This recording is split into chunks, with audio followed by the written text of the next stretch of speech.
수많은 무리들 줄지어 수많은 무리들을 줄지어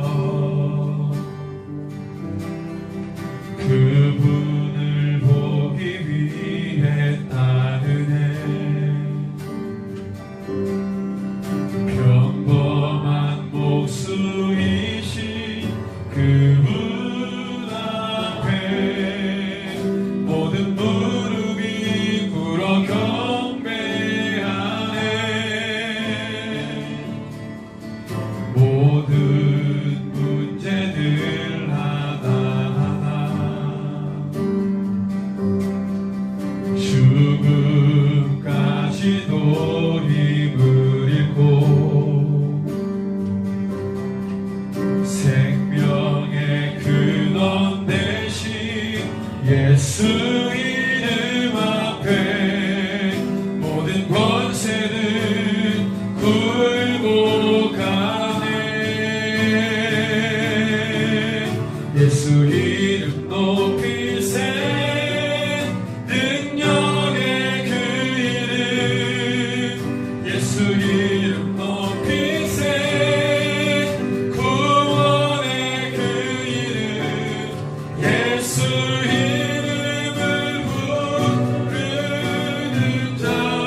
실패하고 나의 계획이 실패하고 나의 소망이 끊어질 때 삶의 주관자 되시는 주관자 되신 그분 앞에 나의 무릎을 꿇어 경배하네. 나의 삶을 그분께 맡길 때 비로소 나의 마음 변하네. 아멘. 구원의 완성 되신 예수의 이름을 소리 높여 찬송하네. 예수 이름 높이세. 능력의 그 이름 예수 이름 높이세. 구원의 그 이름 예수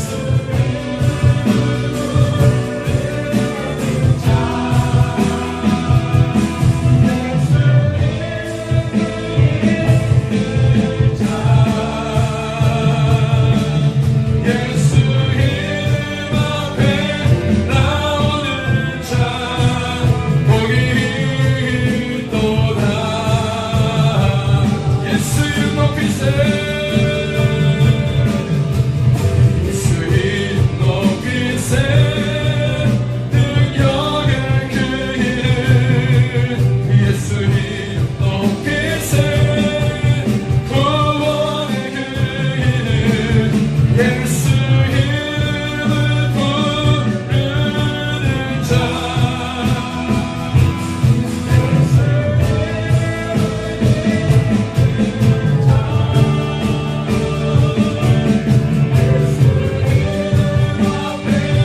나오는 자 복이 있도다.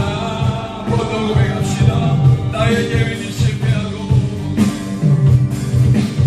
나의 계획이 실패하고 나의 소망이 끊어. 우리 고백합시다. 삶의 주관자 되시는 삶의 주관자 되신 그분 앞에 나의 무릎을 꿇어 경배하네. 나의 삶을 그분께 맡길 때 비로소 나의 마음 변하네. 선포합니다. 구원의 반석 되신 예수의 이름을 소리 높여 찬송하네. 예수 이름 높이세. 능력의 그 이름 예수 이름 높이세. 구원의 그 이름 예수 이름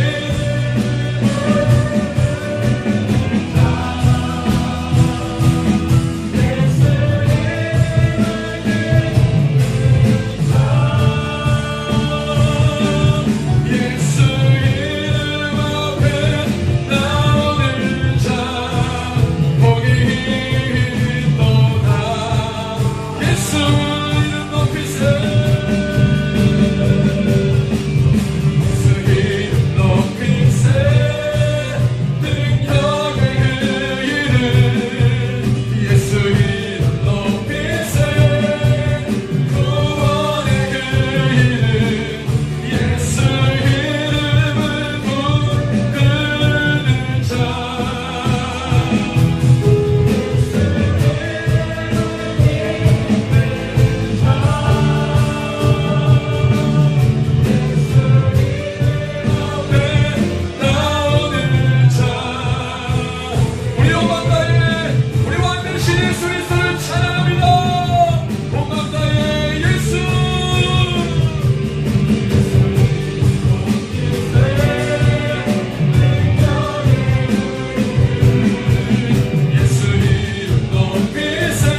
시간에 함께 간구하겠습니다. 주님, 우리가 주님 앞에 나왔습니다. 예수 이름을 부르며 찬양하며 나갈 때에 우리 안에 있는 모든 어둠이 다 떠나가게 하여 주시옵소서. 성령 하나님, 우리의 심령이 주님만을 노래하도록, 거룩한 주의 영이 우리의 심령이 주님만 찬양하도록, 우리 가운데 주를 향한 우리의 마음이 터져나오도록, 주님을 향한 진실한 마음이 우리 가운데 샘솟을 수 있도록 주여 성령을 우리 가운데 부어주시옵소서. 우리 영이 주님을 노래하고 찬양합니다. 예수 이름을 높이며 주님 앞에 나가 우리의 심령 가운데 주의 은혜가 강같이 부어지는 것을 보게 하여 주옵소서. 우리 함께 주의 이름 부르고 간구하겠습니다.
주님이 당신과 함께 하십니다. 주의 능력을 부어주십니다.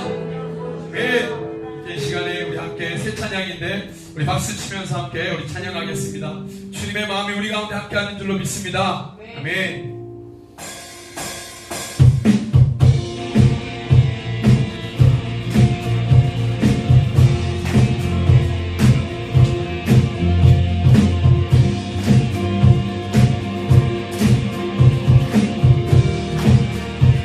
들어보세요. 주님의 마음이 있는 곳, 주님의 마음이 있는 곳, 주님의 시선이 있는 곳, 내가 있기 원하네, 내가 있기 원하네.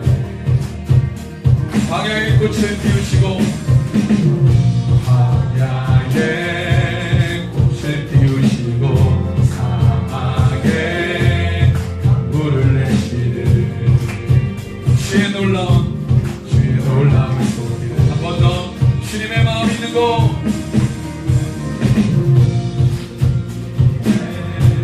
마음 있는 곳, 주님의 시선이 있는 곳, 내가 있기 원하네, 내가 있기 원하네. 광야의 꽃을 피우시고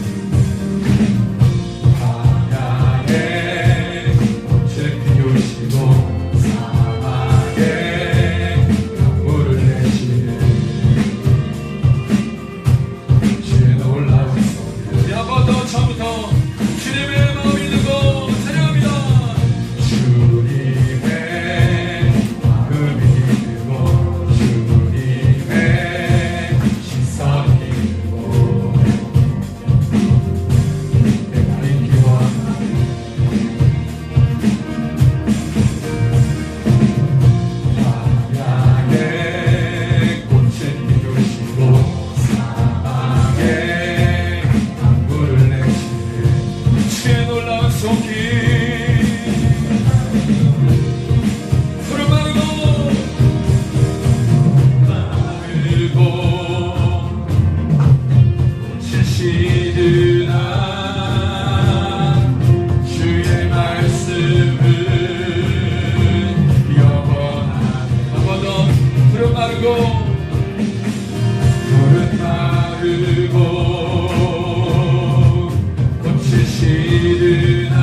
기도해 주시겠습니다.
원장생 선교사들 모두가 예배 없이는 살아갈 수 없는 심령으로 예비하여 주옵소서. 말씀을 단위에 세우신 목사님을 위해 기도합니다. 목사님을 항상 성령으로 충만하게 하여 주옵소서. 우레와 같은 소리로 말씀하시는 주님의 음성이 이 시간 들리고 회개와 결단이 아버지 터져나오는 시간 되기를 원합니다. 하나님, 예배의 신용을 주님께 의탁합니다. 성령께서 온전히 주관하시고 주님만 홀로 영광 받아 주옵소서. 예수. 네, 할렐루야. 네, 이 주님이 우리와 함께 하시고 예배 가운데 왕으로 함께 하시는 줄로 믿습니다. 아멘. 네, 오늘 말씀은 우리 마태복음 14장 22절에서 36절까지 말씀 같이 한번 보겠습니다. 마태복음 14장 22절에서 36절입니다.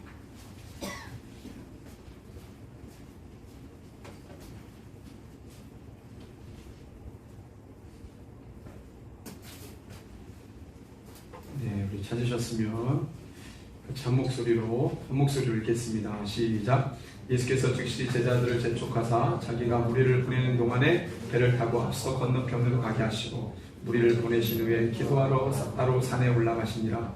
저울매 거기 혼자 계시더니 배가 이미 육지에서 수비나 떠나서 바람이 거스름으로 물결로 말미암아 고난을 당하더라. 밤 사경에 예수께서 바다 위로 걸어서 제자들에게 오시니 제자들이 그가 바다 위로 걸어오심을 보고 놀라 유령이라 하며 무서워하여 소리 지르거늘 예수께서 즉시 이르시되 안심하라 나니 두려워하지 말라. 베드로가 대답하여 이르되 주여 만일 주님이시거든 나를 명하사 물 위로 오라 하소서 하니 오라 하시니 베드로가 배에서 내려 물 위로 걸어서 예수께로 가되 바람을 보고 무서워 빠져가는지라 소리질러 이르되 주여 나를 구원하소서 하니 예수께서 즉시 손을 내밀어 그를 붙잡으시며 이르시되 믿음이 작은 자여 왜 의심하였느냐 하시고 배에 함께 오르매 바람이 그치는지라 배에 있는 사람들이 예수께 절하며 이르되 진실로 하나님의 아들이로소이다 하더라. 그들이 건너가 게네사렛 땅에 이르니 그곳 사람들이 예수이신 줄 알고 그 근방에 두루 통지하여 모든 병든 자를 예수께 데리고 와서 다만 예수의 옷자락에다로 손을 대게 하시기를 간구하니 손을 대는 자는 다 나음을 얻느니라. 아멘. 오늘 말씀의 제목은 절하며 이르되입니다. 오늘 우리가 읽은 말씀은 예수님께서 이제 무리들과 제자들을 급히 다른 동네로 보내셨다는 기록으로 시작을 하죠. 우리가 읽은 22절에 보니까 예수께서 즉시 제자들을 재촉하사 자기가 무리를 보내는 동안에 배를 타고 앞서 건너편으로 제자들을 가게 하셨다. 이렇게 기록을 하고 있습니다. 요한복음서를 보니까 이 무리들이 예수님을 왕 삼으려는 것을 예수님이 아시고 그 무리들을 뒤로하고 혼자 산으로 가셨다 이렇게 기록해요. 요한복음에서 보면은 재촉하사 뭐 이런 이 단어는 나오지 않지만 이 마태와 마가와 또 요한복음을 함께 보게 되면 예수님은 그 자리가 불편하셨던 거예요. 오병이어의 기적의 사건이 있었던 장소이지만 그 기적의 현장이었지만 예수님은 황급히 무리들을 보내고 제자들을 보내고 예수님도 그 장소를 떠날 만큼 그곳이 불편했던 겁니다. 그래 왜 그러셨을까?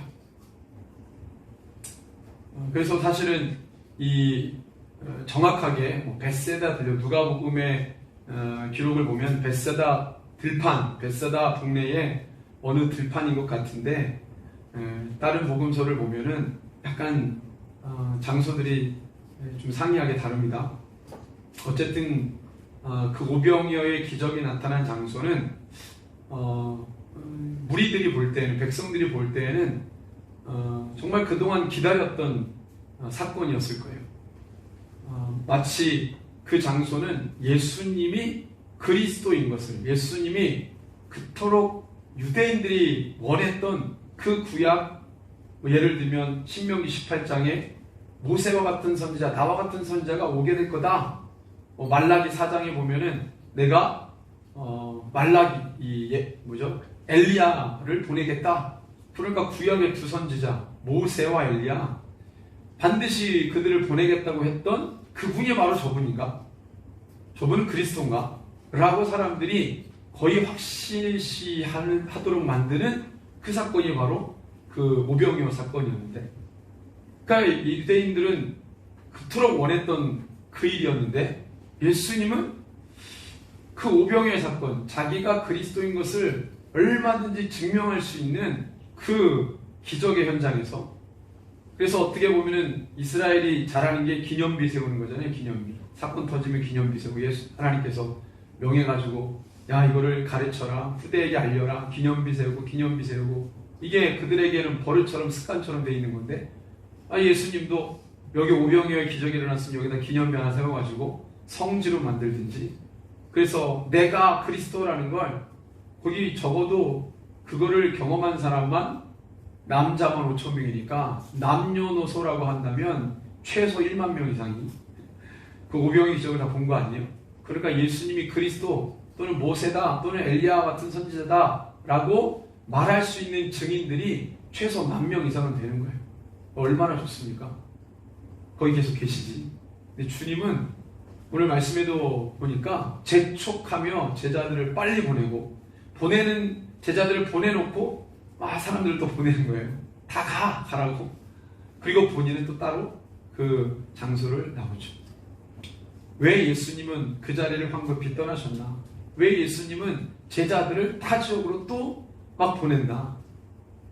사실은 지도를 보니까 갈릴리 북부 지역인데 갈릴리 북부 벳세다와 가버나움 사이의 어떤 들판인 것 같은데 사실은 배를 타고 가지 않아도 되거든요.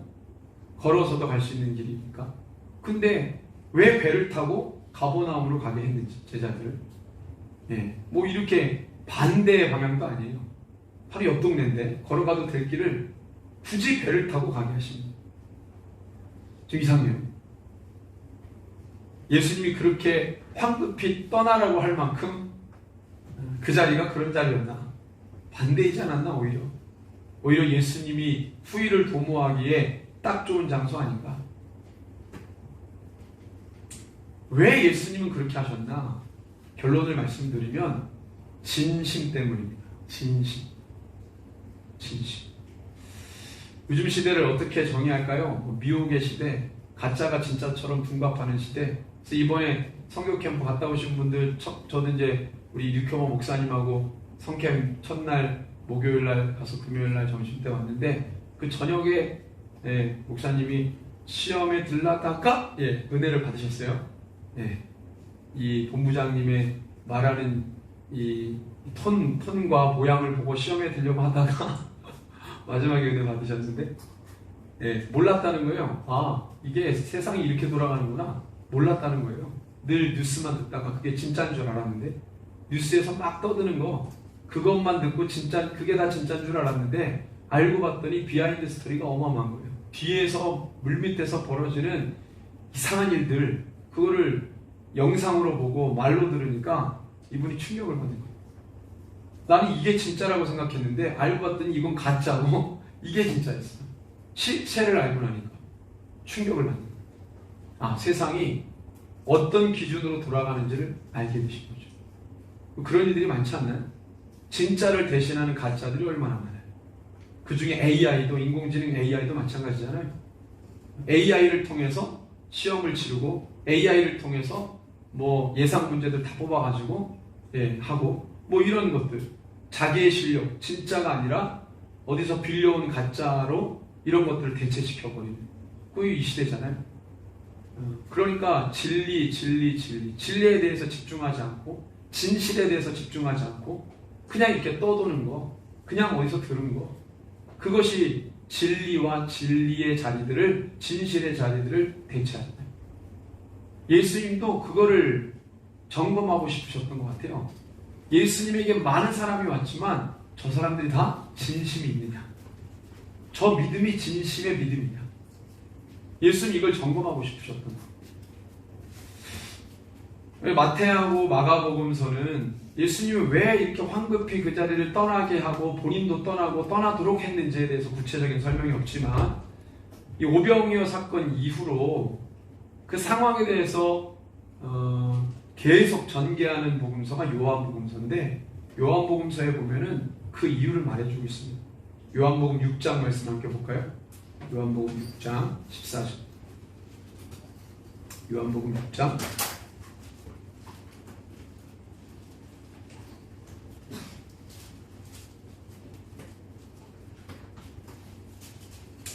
'왜 예수님이 황급히 떠나도록 하시고 사람들도 그 자리를 떠나게 하시고 본인도 떠났나?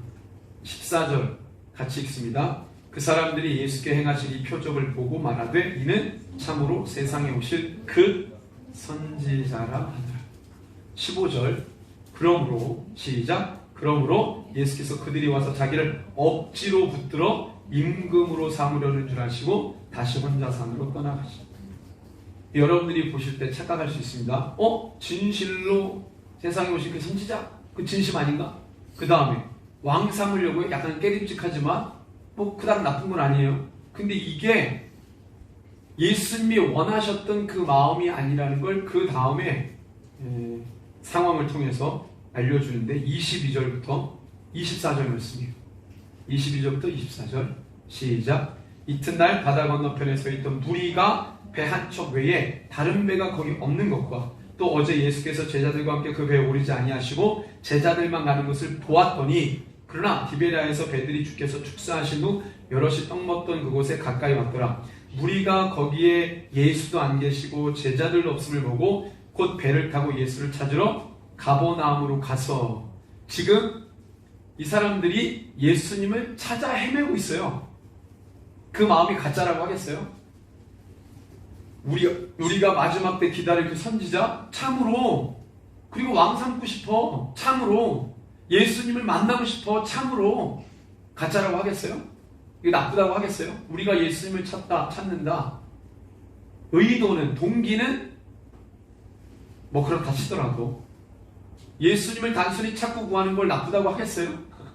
그게 나를 위해서 찾는 것이든 나의 필요를 채우기 위해 찾는 것이든 동기는 자체하고 예수님을 구한다는 것 자체를 나쁘다고 하겠어요? 우리 입장에서 볼 때 자 보세요. 예수님은 그렇게 물어 알아보고 확인하고 따져보고 그렇게 물어 예수님을 찾아온 그들 얼마나 귀해요. 동기야 어쨌든, 이유야 어쨌든, 야 나를 찾아 이렇게 헤맸구나, 오병이어의 기적이 아직도 생각나더냐, 또 해줄까? 라고 말하지 않으시고 애써 예수님을 찾아온 그들에게 예수님 뭐라고 하십니까? 25절 같이 읽습니다. 시작. 26절 시작. 예수께서 대답하여 이르시되 내가 진실로 너에게 이르노니 너희가 나를 찾는 것은 표적을 본 까닭이 아니요 떡을 먹고 배부른 까닭이. 좀 더 구체적으로 27절을 읽어볼까요? 시작. 썩을 양식을 위하여 하지 말고 영생하도록 하는 양식을 위하여 하라. 이 양식은 인자가 너에게 주리니 인자는 아버지 하나님께서입니다. 자, 그러면 정리해볼까요? 애써 예수님을 찾아온 그들에게 예수님이 뭐라고 하시는 거예요? 나를 찾은 이유가, 동기가 불순하다. 진실하지 않다는 거예요. 너희들 편에서 진실이 아니고, 너희들 편에서 진심이 아니고, 동기를 배제하고 이유를 배제한 그냥 찾는 열심만 가지고의 모습은 예수님 볼 때는 아니라는 거예요. 왜 나를 찾았냐? 왜 나를 구했냐? 왜 나를 찾아 헤맸냐? 예수님 이걸 물으시는 거예요.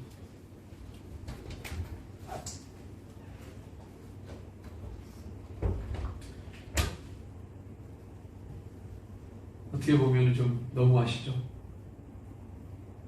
아니, 찾아왔잖아요, 예수님을. 그쵸? 얼마나 큰 열심입니까? 아니, 그것도 뭐라 그래? 다른 거 찾아간 것도 아니고, 다른 랍비나 바리새인 찾아간 것도 아니고, 다른 종교 지도자를 찾아간 것도 아니고, 예수님을 찾아왔는데 뭐 그렇게까지 얘기할까? 우리들 안에서도 뭐 그렇게까지 할까? 뭐 그렇게까지 우리가 깊이 있게 따져 물어가면서, 아니 내가 예수님을 찾고 구하며 여기 있는데 여기 있으면 됐지 뭘 또 그 마음이 어떠냐, 진심이 어떠냐, 동기가 어떠냐, 왜 왔냐, 이런 얘기를 왜 묻나요? 여러분들에게 묻습니다. 내 자신에게도 마찬가지고요. 왜 여전히 예수를 믿는다고 하고 있는 사람들에게 예수님을 왜 믿습니까? 라고 왜 굳이 묻냐? 기도하는 자들에게 왜 기도하냐고 묻냐? 예배하는 자들에게 왜 예배하냐고 왜 묻냐? 우리 편에서 보면 좀 불편할 수 있어요. 하고 있는데 왜 자꾸 물으실까?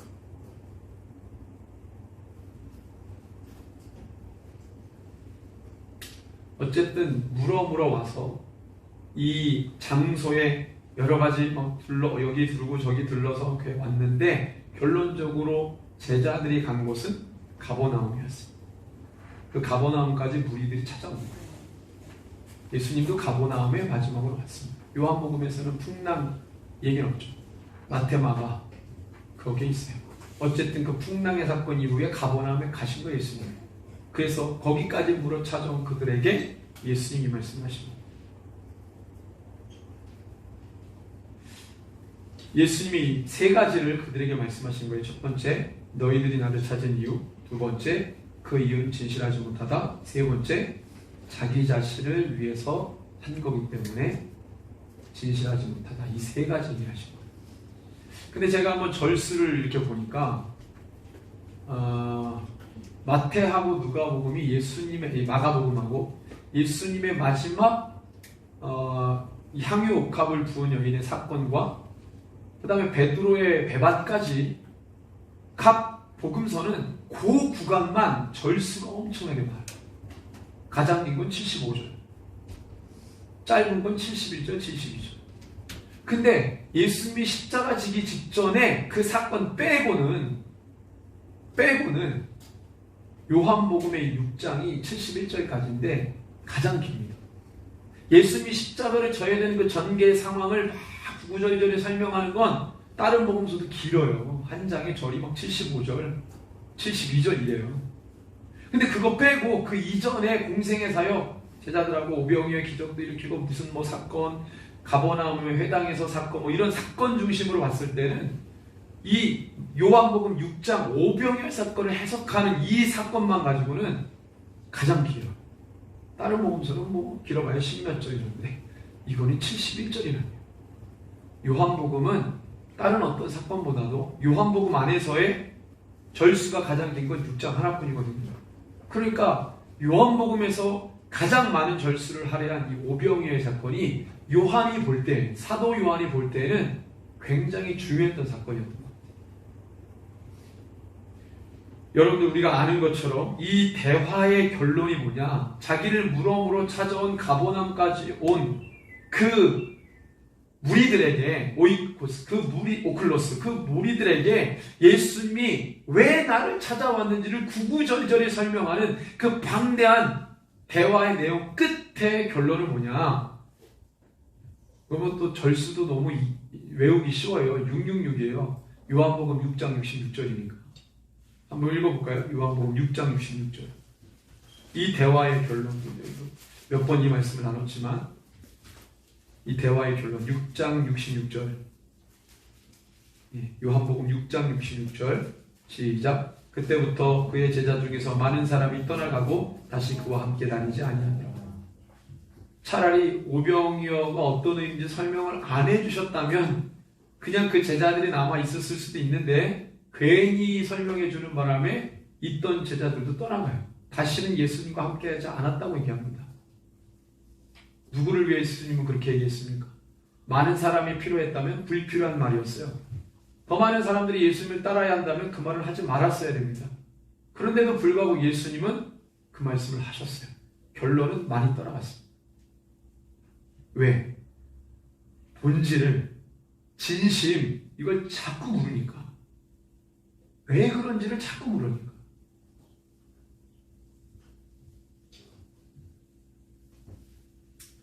다시 처음으로 돌아와서 질문을 합니다. 왜 예수님은 그 오병이어의 장소에서 떠나셨나? 제자들을 왜 재촉해서 다른 지역으로 보내셨나? 왜 무리들을 다른 곳으로 보내셨나? 진심의 여부를 가리기 위해서라고 했습니다. 우리들이 예수를 왕삼으로 여는 줄 아시고 자리를 떠나셨어요. 예수님을 그토록 찾고 구하고 두드렸던 이유는 자신의 필요를 채우고 그 기적을 맛보고 또 더 맛보기 위해서, 나의 필요를 더 채우기 위해서 예수님을 따랐다고 한 것입니다. 그래서 오병이어의 기적이 있었지만 그 기적을 없애기 위해서 그 자리를 떠났다. 이미 일어난 오병이어의 추억이 오히려 예수님을 진실로 따르는 데 있어서 오히려 방해물이 되는 거예요.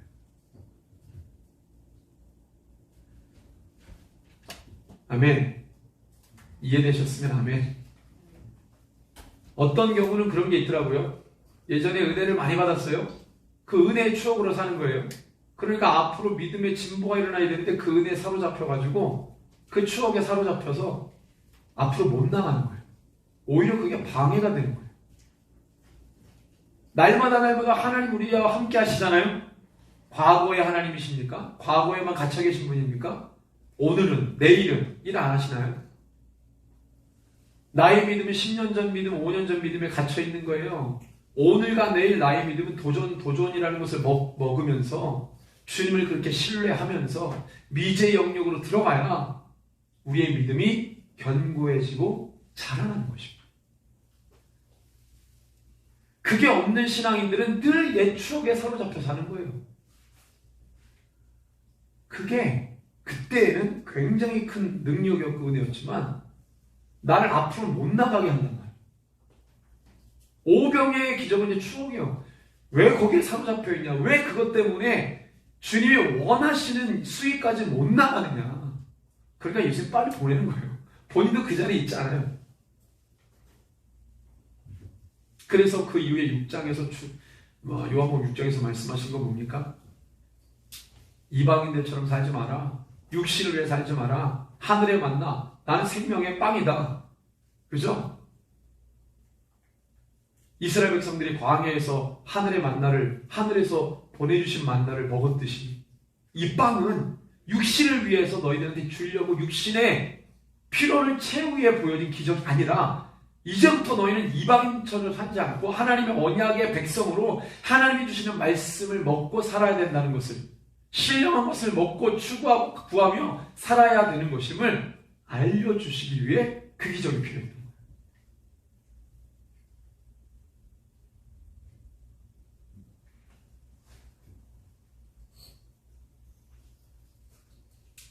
오늘 메시지는 저마다 주님을 찾고 구하고 두드리는데 그러한 신앙 생활 속에서 왜? 라는 질문을 이 본문을 통해 하시는 거죠. 신앙의 본질에 대한 물음입니다. 때문에 오늘 본문은 오병이어 이후 벌어진 이 바다에서 일어난 일, 오병이어 사건과 어떤 연관성이 있는지, 그리고 그 이후에 일어난 우리 마태복음 14장 34절 36절에 있는 이 기사도 우리에게 어떤 영적 메시지를 주는지 그것을 함께 보려고 합니다. 예수님에 대한 진심인데 예수님에 대한 진심을 이 바다에서 일어난 사건을 통해서는 무엇으로 얘기했냐면 믿음으로 얘기했어요. 믿음. 잘 들으시기 바랍니다. 상황을 보면 일단 예수님의 기적을 경험한 제자들이, 오병이어의 기적을 경험한 제자들이 그 기적을 뒤로하고 예수님이 재촉해서 타 지역으로 가도록 배를 타고 먼저 보내십니다. 예수님이 그 배에 타지 않았어요. 제자들 보고 먼저 그 배에 타고 가라고 합니다. 그래서 예수님이 없이 제자들은 그 배를 타고 건너편 동네로 가는 거예요. 근데 밤 사경쯤에, 그러니까 그 전부터 이미 예상치 않은 바람과 파도가 막 일렁이었던 거죠. 갈릴리에서 어부로 살았던 이들은 기상이변에 대해서 도 같은 사람인데 그 어부들이 감당하지 못할 정도로 엄청나게 힘들고 고되게 그 바람을 거스르면서 물살을 거스르면서 그 어부 출신들이 힘들어할 만큼 굉장히 어려웠던 시간이었어요. 새벽 3시에서 6시 사이입니다. 정말 힘들어하죠. 이게 의미하는 게 뭡니까? 우리의 인생을 말합니다. 고통과 저항이 인생에 가득하다는 거예요. 고난이 가득하는 거예요. 근데 예수님은 엄청난 기적을 경험했으면 이제 너희들이 그 어려움을 뚫고 가야 된다고 말씀하시는 거죠. 그죠? 은혜를 받았으면 그 다음은 믿음의 도전이 일어나야 됩니다. 은혜만을 추구하지 마시기 바랍니다. 예수님의 방식은 은혜를 받았으면 받은 은혜로 믿음의 도전을 하는 거예요. 그죠? 근데 늘 믿음의 도전은 없고 은혜만 받으러 다녀요. 은혜 중독자들. 은혜만 받아요. 아, 좋아. 또 좋아. 근데 믿음의 도전은 없어요. 예수님이 왜 제자들 보고 먼저 타고 가라고 했을까요? 그 다음에 벌어질 상황을 모르셨을까요? 때로는 예수님이 양을 이리 가운데로 보내시는데, 물론 홀로 보내시는 건 아니지만 어떤 경우에는 우리가 아이들도 키워보면 아이들이 스스로 하도록 내버려둘 때가 있습니다. 그러니까 이 부분은 어릴 때에는 부모, 보호자가 필요하지만 이 부분은 네 스스로 해야 돼. 헤쳐나가고 돌파하고 습득하고 그런 시간이 필요한 거죠. 우리가 세상 일도 마찬가지 아닙니까? 어느 일터에 새로운 직장 들어가면 처음에 뭐예요? 적응 기간이라는 게 필요해요. 그래서 이미 선배들이 일을 가르쳐주죠. 그죠? 착하신 선배님들은 아주 조용히 잘 이렇게 서비스하면서 알려줄 거예요. 성격 이상한 사람은 막 뭐라 그러면서 가르쳐주겠죠. 어쨌든 적응 기간이 필요해요. 이 사람이 잘 적응해서 맡은 포지션대로 일을 잘 소화할 수 있도록. 군대 가도 마찬가지입니다. 처음에 신병 일주일은 뭐 시키질 않아요. 처음부터 강하게 하면 도망갈까봐 잘 이렇게 합니다. 자대 배치 받고서도 뭘 막 일을 안 시켜요. 적응 기간이라는 게 모든 상황에 다 필요해요.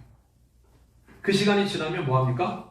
진짜 고된 훈련이 시작되는 거고 책임감이 주어지니까 더 많은 어려움들이 주어지죠. 감당해야 될 짐의 무게는 더해가는 겁니다. 나 이거 싫어! 그리고 나가버리면 그 사람은 늘 어려움이 오면 도망가는 거예요. 회피하고 도망가고 숨고. 우리 학교 아이들도 KMS 친구들도 훈련을 시키다 보면은 그래요. 어려움이 있어도 돌파하는 친구가 있는가 하면 어려움이 올 때마다 회피하는 친구도 있죠. 어느 곳에나 다 있습니다. 예수님이 제자들에게 지금 그 상황을 주신 거예요. 근데 제자들이 어떻게 했나요? 너무 힘들어했죠. 근데 저기서 바다 위를 걸어오신 예수님을 봤는데 예수님 못 알아봤어요. 유령이다. 그리고 어떻게 해요?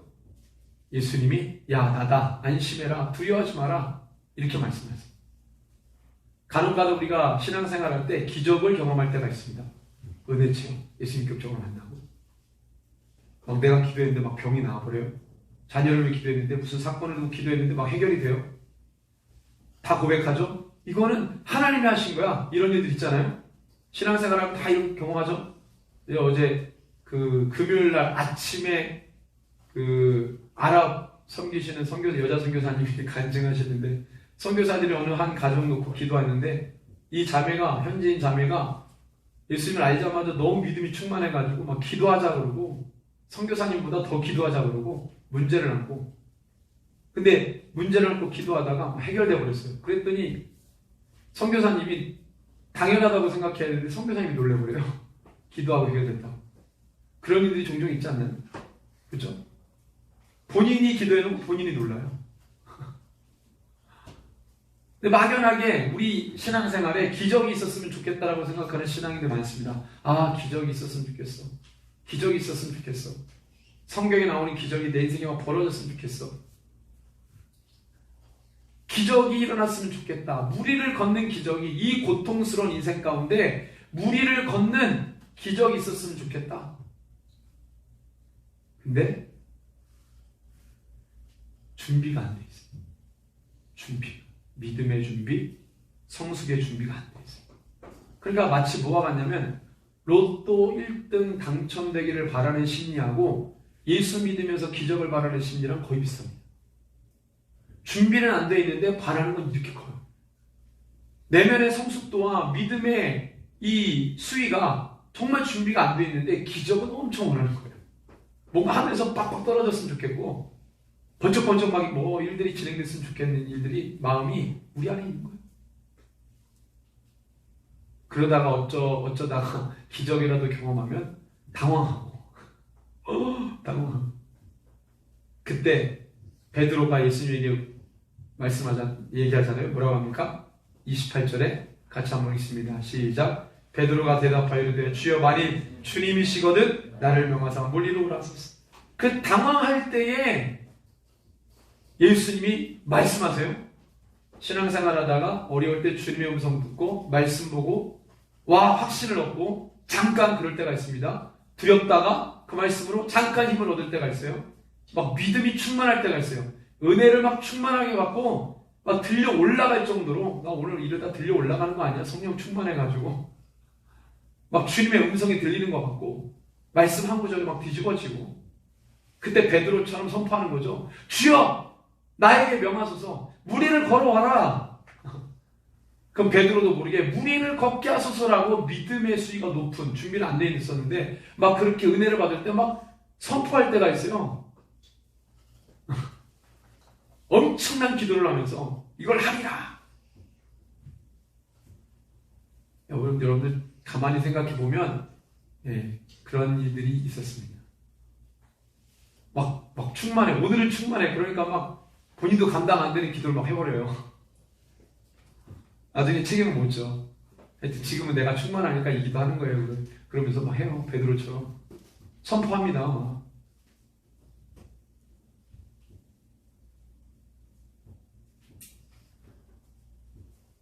그 기적이 일어나죠. 19절에 예수님이 그 베드로의 간구를 받아들이시고 뭐라고 명령하십니까? 오라! 그랬어요. 그때 베드로가 어떻게 합니까? 29절, 내가 베드로라고 생각하고 이전에 그랬던 적 있으면 기억해 보시고 한번 읽어봅니다. 시작. 오라 하시니 베드로가 앞에서 내려 물 위로 걸어서 아멘. 베드로가 물 위를 걸었어요. 순간 정신 들어서 은혜 받아가지고 엄청난 기도를 선포했는데 응답이 됐어. 그런 때 있으시죠? 간혹 가다가 없으신가요? 저는 있습니다. 그럴 때가 있어요. 와, 이거 내가 감당 안 되는데 기도했더니 하나님이 일하시고 우리를 걷는 느낌을 받고, 와, 이거는 진짜 내가 할 수 없는 건데 하나님이 하시는 일들, 기적이라고밖에 볼 수 없는 일들이 있었어요. 문제는 그 다음이에요. 우리가 하나님의 은혜가 지속되지 못하고 믿음의 도전이 안 되는 이유가 여기 있습니다. 그 다음이 중요해요. 30절입니다. 같이 읽습니다. 시작. 바람을 보고 무서워 빠져가는지라 소리 질러 이르되 주여 나를. 근데 이 두 간구가 대비되잖아요. 방금 전까지 무슨 기도였어요? 뭘 하나님 예수님께 구했어요? 무리를 걷게 하소서. 지금 뭐라고 기도합니까? 죽을 것 같아요. 살려주세요. 이게 지금 시간상으로 얼마나 차이가 날까요? 그럼 잘 생각해보세요. 내 지금 신앙이 천국 갔다가 지옥 갔다가 하루에 몇 번씩 영적 기복이 얼마나 심한지 몰라요. 신앙이들이 10년, 20년 주기 딱 볼 때 영적 기복이 막 천국과 지옥을 왔다 갔다 하는 사람들이 많습니다. 방금 전까지 무리를 걷게 하셔서 엄청나게 믿음으로 선포한 베드로가 지금은 뭐 때문에 바람을 보고 바다를 보고 예수님을 보고 끝까지 걸어갔어야 되는데, 예수님을 의식하고 나를 바라보시고 나도 주님께 집중하며 걸어가야 될 베드로가 바다를 보고 바람을 보고 의식하고, 그거보다 예수님보다 더 그게 의식되니까 두려움이 사로잡혀 빠져나온 거예요. 그랬더니 방금 전까지 무리를 걷게 하셔서 무리를 걸었던 베드로가 지금은 죽겠다고 살려달라는 거예요. 그런데 우리 신앙생활이 이거 반복 아닌가요? 그죠? 반복. 저는 우리 새누리교회가 믿음의 일관성이 있기를 소원합니다. 믿음의 일관성. 천국 갔다 지옥 갔다 하지 마시고 진실함을 기반으로 한 믿음의 삶.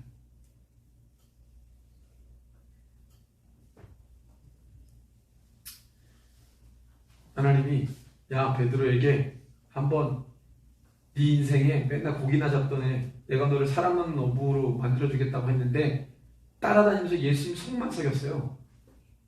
실망만 주고 하는 짓도 믿었지 못하고 약간 실망스러워. 뭔가 대단하게 구하는 것 같은데 양면성이 있는 거죠. 그런 다른 제자들보다 나아요. 다른 제자들은 뛰어내릴 생각도 안 했고 그래서 도전도 안 했지. 베드로니까 도전한 거예요. 실수를 실패할지언정 넘어지고 자빠질지언정 베드로는 늘 도전합니다.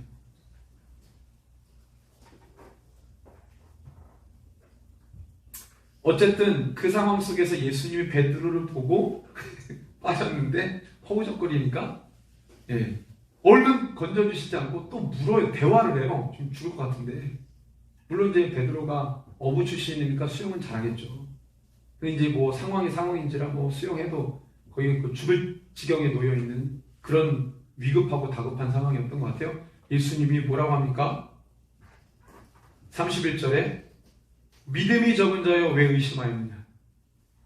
뭐라고 그랬다고요? 여러분들 같으면 뭐 어떻게 하시겠어요? 지금 빠져 죽을 사람을 건져내고 하는 말이 야 괜찮냐고 그래야 되잖아요. 예수님이 뭐라 그랬다고요? 믿음이 적은 자 왜 의심하느냐? 에이그 그러니까 빠지지. 예수님 이렇게 말씀하신 거예요. 에이 그러니까 빠지지. 나 안 잡아줄래다가 나 잡은 거야. 너. 왜 의심하느냐? 그러니까 베드로가 빠진 이유는 뭐예요? 바람을 보고 바다를 보고 빠졌다고 돼 있지만 예수님은 왜 빠졌는지 알죠? 믿음이 없었던 거예요. 두려움에 사로잡혀 의심하고 믿음이 없었던 거예요. 진심에 대한 마음을 이 사건을 통해 믿음이라는 것으로 얘기하셨어요. 진심이 없다는 말은 곧 믿음이 없단 말입니다. 진실의 부재는 믿음의 부재라는 말이에요. 우리가 주님께 진심이 없다, 믿음이 없단 말이에요. 여러분 생각해 보세요. 3년 반 동안 데리고 다니는데 예수님이 제자들에게 본인이 훈련시켰지 누가 그들을 훈련시켰습니까? 예수님이 얼굴에 침 뱉는 거죠. 제자들 보고 니들 믿음 없다 그러고 누구 책임이에요? 예수님 책임 아니에요? 노상 데리고 다니면서 너 믿음 없다, 네 믿음 없어, 네 믿음 없어가지고 예수님 얼굴에 침 뱉는 거죠.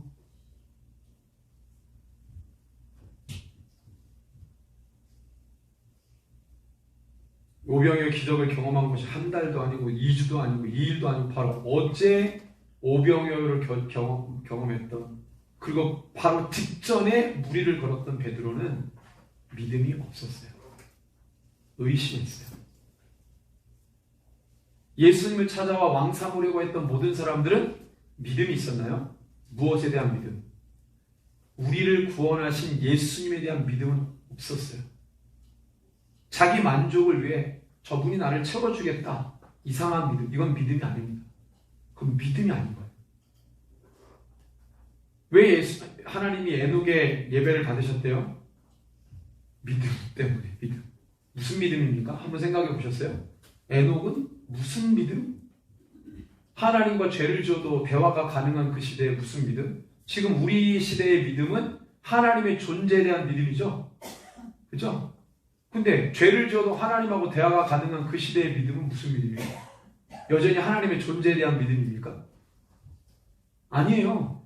그때의 믿음은 내 죄를 하나님이 사해주냐 사해주지 않느냐에 대한 믿음이에요. 그때 당시 아벨은 무슨 믿음이었어요? 내가 예배드리면 주님이 나의 죄를 사하시고, 예배를 제사를 받는다는 게 뭐예요? 내 죄를 사하셨다는 거예요. 가인은 그런 믿음이 없으니까 자기 방식으로 예배하죠. 자기 방식의 예배.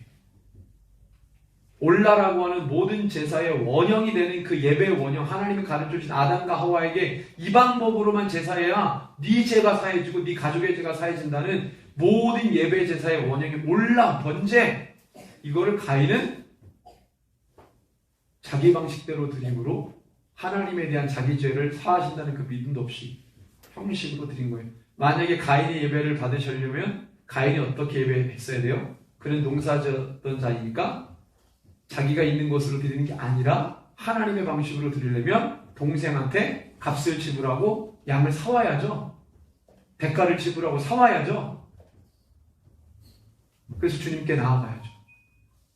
왜 자기 방식으로 예배합니까? 자기 수산물로, 자기 손에 들려있는 걸로, 자기 방식으로 주님, 자기 방식으로 인생, 온통 자기 중심, 자기 방식, 자기 방법. 예수님을 믿어도 자기 방식이 중요한 거예요. 예수님 믿어도. 그러니까 예수님이 자꾸 우리에게 물으시죠. 너의 믿음이 온전한 믿음이냐? 진실하냐? 내 방식과 코드가 맞냐? 나를 부르면서 네 방식대로 사는 거 아니냐? 나를 구하면서 네 방식이 원하는 것을 따라가려고 하는 것 아니냐? 목사인 저조차도 말씀을 뒤집고 저리 뒤집으면서 혹여라도 영적 매너리즘에 빠질까? 주님이 원하시는 믿음의 삶을 살지 못할까? 저는 목회자의 영적 이런 의무감이 여러분들에게도 있어야 된다고 생각합니다. 같은 그리스도인이기 때문에 목회자는 더하고 여러분은 덜하고 이러진 않잖아요. 그죠?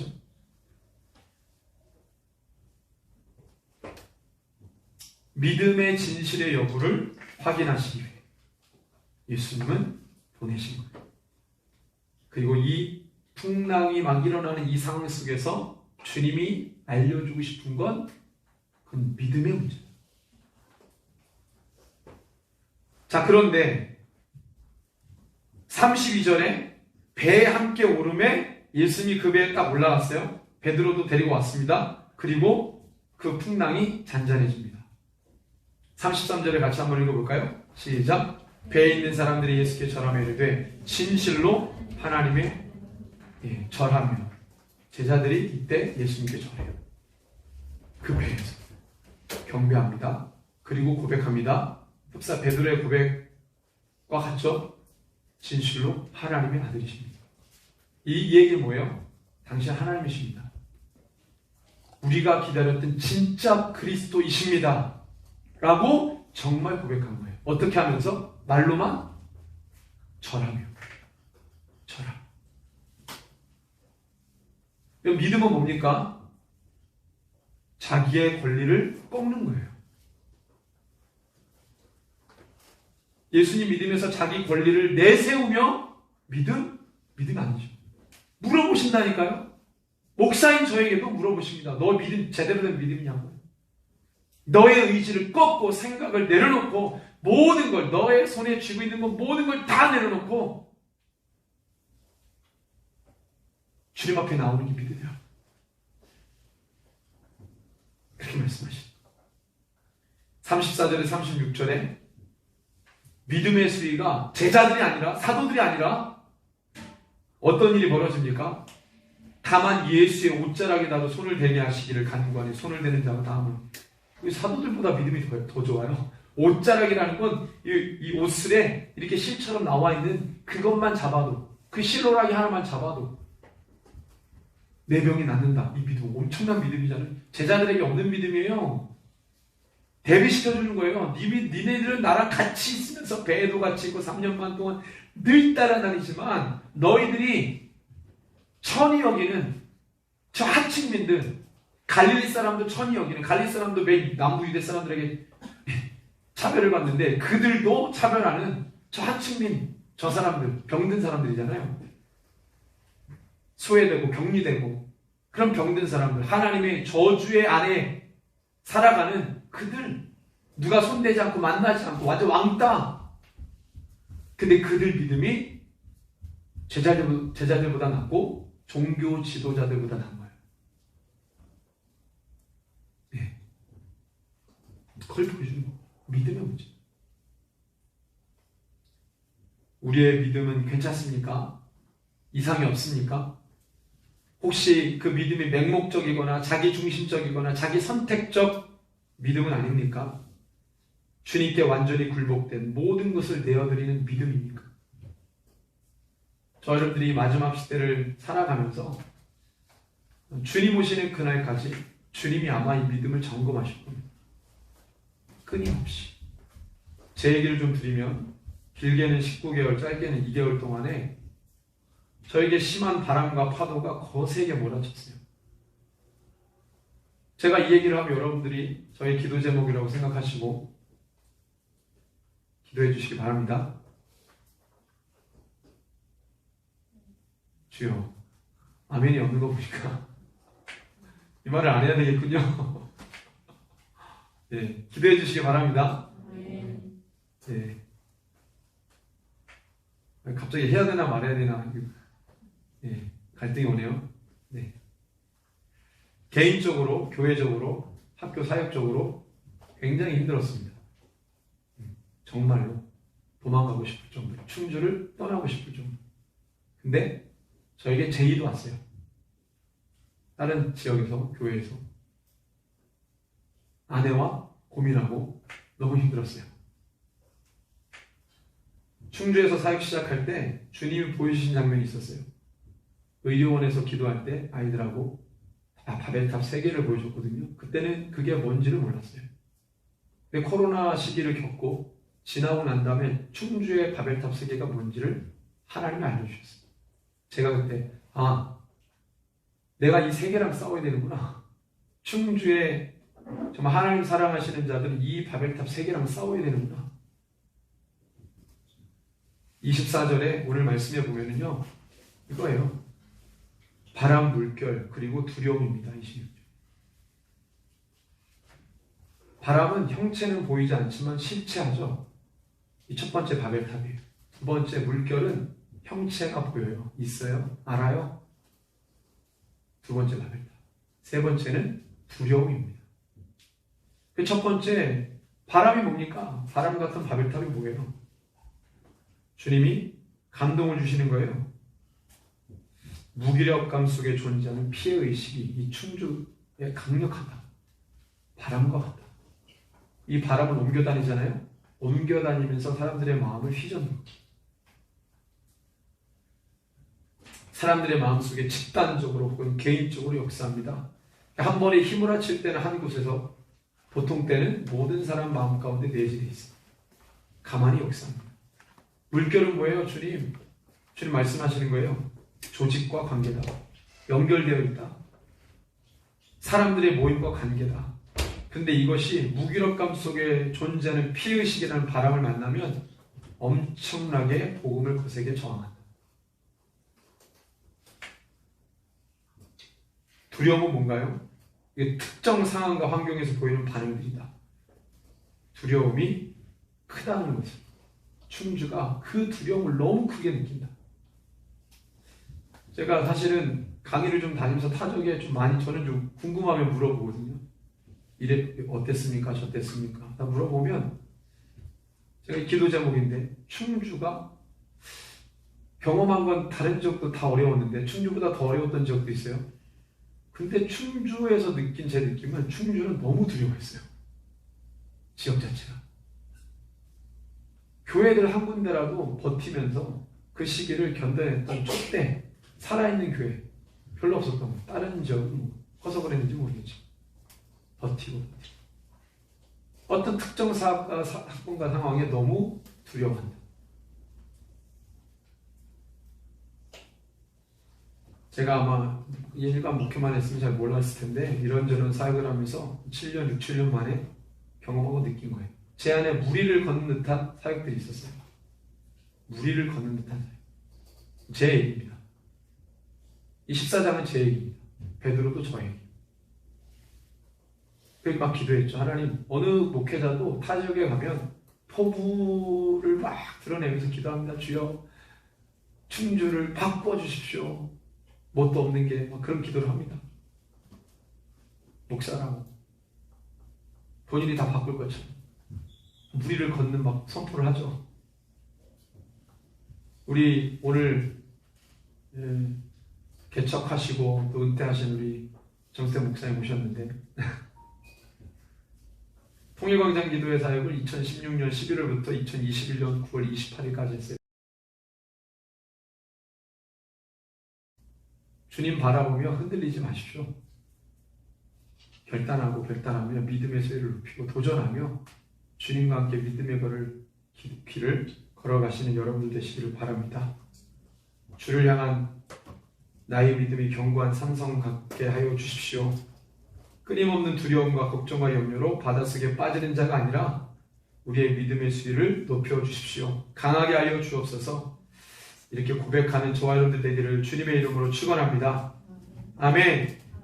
이 시간에 우리 함께 기도하겠습니다.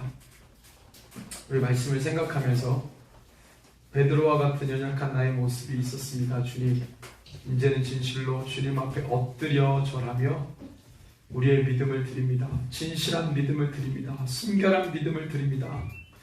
옛 추억에 사로잡힌 신앙인이 아니라 또 도전하며 다시 한번 믿음으로 결단하며 주 앞에 나아가는 자가 되기를 원하오니 주여 우리를 온전케 하여 주시옵소서. 우리 고백하면서 주의 이름 부르고 함께 우리 간절히 기도하겠습니다. 주여, 사모자 하나님 그렇습니다. 주님 우리를 새롭게 해주십시오. 주를 온전케 해주십시오. 한 사람 한 사람 주님을 새롭게 해주십시오. 그리스도 온전한 사람을 새롭게 해주십시오. 충만하게 해주십시오. 하나님의 사랑을 가득하게 해주십시오. 이 모든 상황 우리가 승리하게 되십시오. 그렇게 성령의 능력 우리 가운데 부어주시고 주십시오. 하나님, 주님 바라봅니다. 우리 가운데 역사하시는 주, 늘 선하시고 늘 온전하신 주, 우리의 흔들리는 모든 연약한 모습들 하나님 다시금 하나님 믿음에 있어서 하나님 아버지 흔들리지 않고 주님 바라보며 바다에 빠져가는 인생이 아니라 침륜에 빠진 인생이 아니라 정말 하나님을 바라보며 넉넉히 그들의 감당하며 달려가는 하나님의 사람들 되게 하여 주시옵소서. 주님 그렇게 우리를 새롭게 하여 주시옵소서. 한 사람 한 사람 우리 모든 세대가 그렇게 믿음으로 경고에 설 수 있도록 주여 역사하여 주십시오.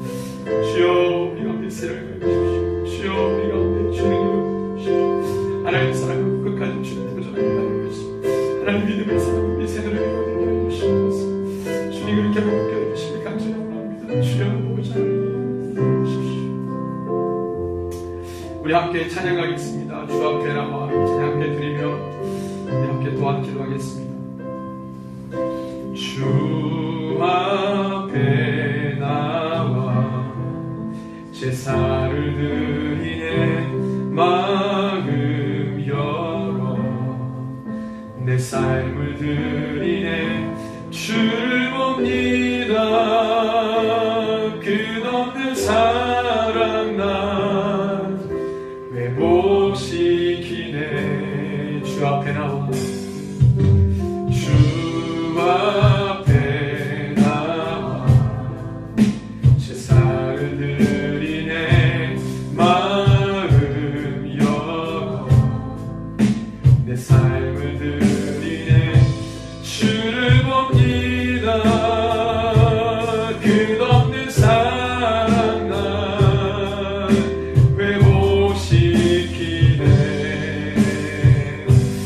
이제 눈 들어 주 보네 그 능력 날 새롭게 해 주님의 사랑 날 만지시니 내 모든 두려움 사라지네. 폭풍 속에도 주 붙들고 믿음으로 주와 걷네 갈보리 언덕 넘어 그렇는 날 주 안에 온전케 돼. 이제 눈 들어 이제 눈 들어 주 보네 그 능력 날 새롭게 해 주님의 사랑 날 만지시니 내 모든 두려움 사라지네. 폭풍 속에도 주 붙들고 믿음으로 주와 걷네 갈보리 언덕 넘어 그 어느 날 주 안에 온전케 돼. 우리 함께 간구하겠습니다. 주님 하나님 어떤 상황 속에서 믿음 저버리지 아니하고 주님 바라보며 달려나가는 우리 거룩한 세대의 모든 성도들 나되게 하여 주시옵소서. 바다에 빠지거나 침륜에 빠지는 자가 되지 않게 하여 주시고 하나님 아버지 우리의 믿음의 수위를 견고하게 하여 주시옵소서. 흔들리지 않게 하여 주시옵소서. 주님의 나라를 소망하며 달려가는 이 마지막 시대를 감당하는 주의 거룩한 제자 주의 종이 되게 하여 주시옵소서. 우리 함께 기도하겠습니다.